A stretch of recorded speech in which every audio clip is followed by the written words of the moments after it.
Hey, buddy, what's up? How are you doing today? I'm doing good, man. My name's Zach. I'm here in Myrtle Beach, and this is my story. Okay, Zach. Where were you? Where are you from, Zach? Where were you born? I was actually born in Arkadelphia, Arkansas, but I grew up in Oklahoma City, Oklahoma. Okay. How old are you right now? I'm 33 years old. Okay. So what brings you to Myrtle Beach? I have a 2-year-old daughter that lives in the next town down in Surfside. Okay. I wanted to give us a little backstory on you and your journey and life in Myrtle Okay, Beach. okay. It all started about close to 3 years ago when my baby mama Anastasia she got pregnant, and she got pregnant with our daughter, and Yeah. we'd struggled a little bit with drug use, and where we lived, it was kind of rampant around us. So, and I had recently quit, but she didn't really have the personal strength to and to be around it. So I had sent her to Surfside, to South Carolina, from Oklahoma to her mom's. So that way, we could have a healthy baby and everything, and Okay. her not be around drugs. And she got to Surfside, and that worked, and I was able to get up here, and we was able to have a healthy baby and everything.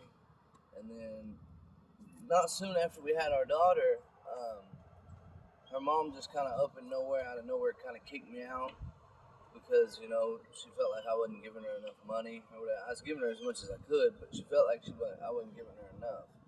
And at this point, I had been sober probably 9 or 10 months, close to a year, and Sober from what? heroin. Okay. And so she kicked me out. And I'll just be the first to tell you, man, especially in a place like Myrtle Beach or something, it only takes about 2 days of walking around with nowhere to go and no funds and shit. And that shit'll have you ready to get high. So about 48 hours was my first relapse. So you're saying it's easier to be hooked on drugs than Myrtle Beach? Yeah, oh yeah. Yeah, I mean, it's everywhere. But really, I feel like almost it depends on the person. You have to make up your mind whether you want to do it or not. Because one thing I've learned is that if you don't fix the problem, it doesn't matter where you go, where you move. You're just gonna carry your problems with you. So True. and us as addicts, it doesn't matter where we go or what it takes. No matter where we move to, we're gonna find it. We're gonna seek it out. We're gonna find it. And that's just how it is. So you have to personally decide that you want to fix the problem and that you're not gonna do it no more. Hmm. That's true. That's true. So you think that if you weren't homeless, would you be addicted to drugs? Or is because the fact that you were homeless? Oh man. Yes and no. Um, I want to say no though because when when I have somewhere to go and I have my shit together, I don't really miss drugs. I don't want drugs. I tend to be happy with the things I have, like my place, my car, my stability. Hmm. It just. But I'll say one thing: being out here on these streets and shit with nothing, it's very depressing. And I think one of the number one reasons people do drugs is because they don't want to feel no more. you know, Hmm. and they do it so they don't have to feel that pain or go through the depression of being out here like that. That's true. So how's the relationship with you and your child?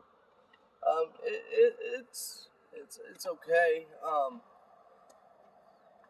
be honest. A lot of times I feel like I'm not the father I should be because my dad was there, so I want to be there. I feel like drugs hold me back from that, but a lot of it too is my mother-in-law. She doesn't always tend to let me see her when I'd like to, even though she's supposed to.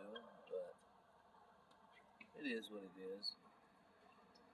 It'll definitely get better though, because I would say I'm tired of this life, so change is gonna come for sure. So you got a plan? Um, yes and no. I was thinking about going down to Coastal Wellness maybe and getting some Suboxone or Subutex and then trying to go back to Oklahoma to go to maybe a facility.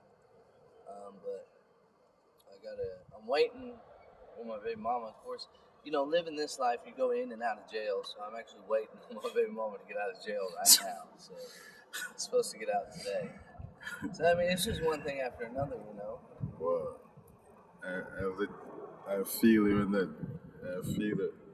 So, how do you explain to me about this crave? Like, is it when you're depressed the crave is there, or when you're happy the crave is there? Like, Well, what? first off, when you're addicted to heroin, the crave's always there.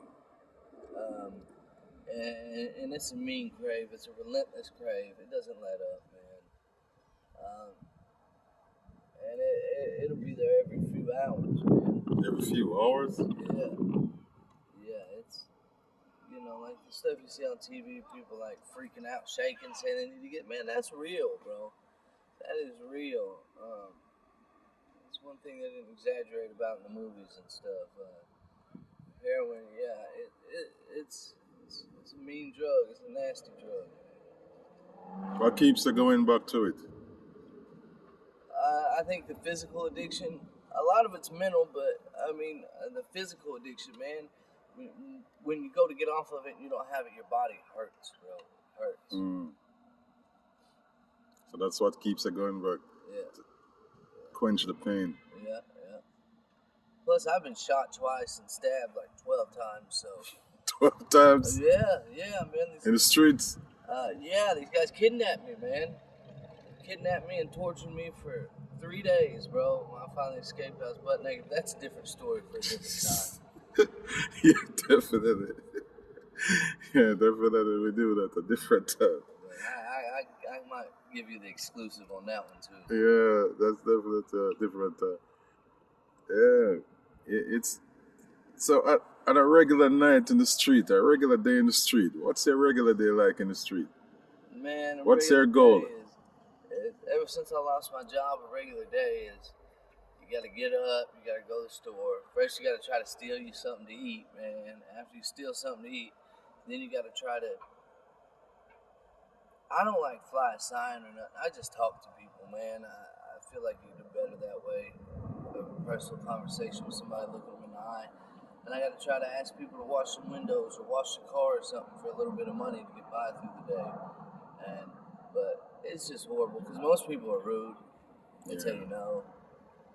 Especially in like a fucking Republican state like goddamn South Carolina, you know, so. Because one other thing about people is always thinking that you can go look a job. Yeah. Yeah, Hey, man, I'll be honest, yesterday I went down to Friendly's right down here, and then they sent me to the one on 48th, told me they'd use me up there. I went all the way up to 48th, caught the bus up there, tried to get a job as a dishwasher, and he said okay. But then when he looked down at the bottom of the paper right before it was all said and done, he seen my felony I had to put on there. And then it was all of a sudden, it was, well, okay, there's one other person I got to talk to, because I have to talk to her, because she has to talk to people too, and then we'll let you know. But the guy was the owner, so I don't see who else he has to talk to. Yeah. I honestly feel like it was because I had to put me on my felony burglary 2 charge, and he didn't see it at first. You know, so. How's that charge? A burglary 2 charge, a felony charge like that, people don't realize that's hard to even get a fast food job, because people think something like a burglary charge, you got to steal money out the register, or, you know. But that was a past life. I was a different person at a different time. But, you know, try to tell an employer that when you're trying to get a job. I mean, that was my exact words. I told him, but look, man, that was a different time and I was a different person. I'm ready to apply myself to this job, commit, and work. You know, I thought that was a pretty good speech, but I guess not. You know. So what skills do you get to survive in the streets apart from hustling? Man, I know how to do construction work, but it's all about running into the right person. Or maybe some, you know, find the Mexicans normally do construction work. Sometimes they'll hire you, but man, to be honest, it's kind of hard out here. You know, and then with living on the streets, you know, sometimes you can't always wash your clothes, you can't always take a bath. So then, like, the way you look really, you know, plays a factor into all that, man, and getting a job and shit. And it just, sometimes the odds just start stacking against you, and it gets real hard, man. Definitely, definitely. So on these streets, do you try do you try to like um just go through the day to survive, or you try to go through the day to survive to provide for your family? Um, at the end of the day, I've always been about providing for my people and my family. So see, my wife, my baby mama, she's out here almost with me. She's in jail right now, about to get out. Oh, it was both of y'all. Yeah, but everything I do every day, most of the time I do to take care of her. Like, I'll go in the store and if she gets hungry, bro, I'm not gonna let her go hungry. Whether I'm homeless and broke or not, True. I'll go in the store and steal her something to eat, and I give it to her. I don't eat. I don't do nothing until she's taken care of first. But there's And I try to get facilities. my daughter things too throughout the day. But there's facilities that you can get things to eat here, Yeah. right? There's one. But it's not always open. It's way down on the north end too. And, you gotta have bus fare and all that. But there's one. That's So, it. where you guys sleep at the end of the day? Bro, I sleep on the ground on a sleeping bag in the woods. In the woods? Yeah. So don't afraid of gator and stuff like This that. is the only place in America too, bro. The police will pull up for you sleeping on the ground somewhere and take you slamp straight to jail for being homeless, having nowhere to sleep. They call it illegal camping. Look it up. Go straight to jail for it. Illegal There is no camping. prejudice on that. You are going straight to jail. Anybody sleeping on the ground. So when they bring you in for like a charge, is that a charge or they just put you up for the night? What they call it? Uh-huh. What they call it? Is that a charge? Or they just hold it for a few days? They hold you for about 2 days. Sometimes they hold you for a week. Yeah? Until you get see that addiction kicking in already, losing energy. Mm. Man, sometimes they hold you for a week till you can get into misdemeanor court. Oh. My eyes start watering and shit. Well, it's all a part of it.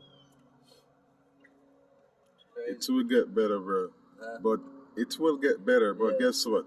You gotta try to make it That's better, it. bro. That's it. I gotta decide I want Yeah. better. As you said first, it's a mental. You gotta fix your mind first. Yeah. After you fix your mind, your body will follow. Yeah. But I know it ain't easy, like what I'm saying. No, but, It ain't easy, at but the end of the day, it kind of is because you just gotta make up your mind to do it. yeah, that's why you got people out here doing wrong. It's so easy to do wrong. Yeah. It's a lot easier It's a to do battlefield wrong. to do It's hard fight. to do right. That's what To makes do- right, the special thing to do because it's a lot harder. Yeah, but we all fall. But don't. The problem is when we stay down. Yeah. We are gonna fall because that's a human side of us. But it's when we literally stay down, when we give up, that's when we lost. Yeah. You got so many people that been in your situation that Yeah, literally, There's a whole beach full of them down there. yeah, and some of them make it, and some just get lost in the, yeah. But don't give up, Zach. I won't, It's man. it's a part of your testimony, bro. Yeah, for sure. You got a daughter, Yeah. you got a I'm gonna family, have to do bro. another one of these in 60 days and see how different I look when we be sober. I promise. Yeah, bro. I believe you, bro. I promise. I believe you. I'm gonna make it happen. Before you go, Zach, I want you to try. I want you to tell someone right now how you're feeling because anybody can be watching this and reach out to you. I want to tell them your biggest mistake that put you in this situation right now. If you could have go back and change from that small thing that put you right here today. I'll just be the first to tell you that your biggest mistake, man, is don't give up on your family and everything, and don't give up on what your family tells you they care about you, man. I have no idea. Don't don't fall into the pressure of drugs, man. And if you make a mistake once, don't think it's over. Okay, you're back down. You can fall once and just get right back up and pick right back up where you left off on sobriety. If you have a relapse, you can turn around and pick right back up where you left off on sobriety, man. Just because you have a relapse once doesn't mean it's over. Pick right back up, man, and keep going. Don't give up, and your family cares about you. You know, um, Listen to what people tell you, man, because when they're on the outside looking in, they can tell you. When they say, man, it's bad, it's looking bad, bro, it's looking bad. So, you know, um, and just don't give up. You got to make your mind up if that's what you want, man.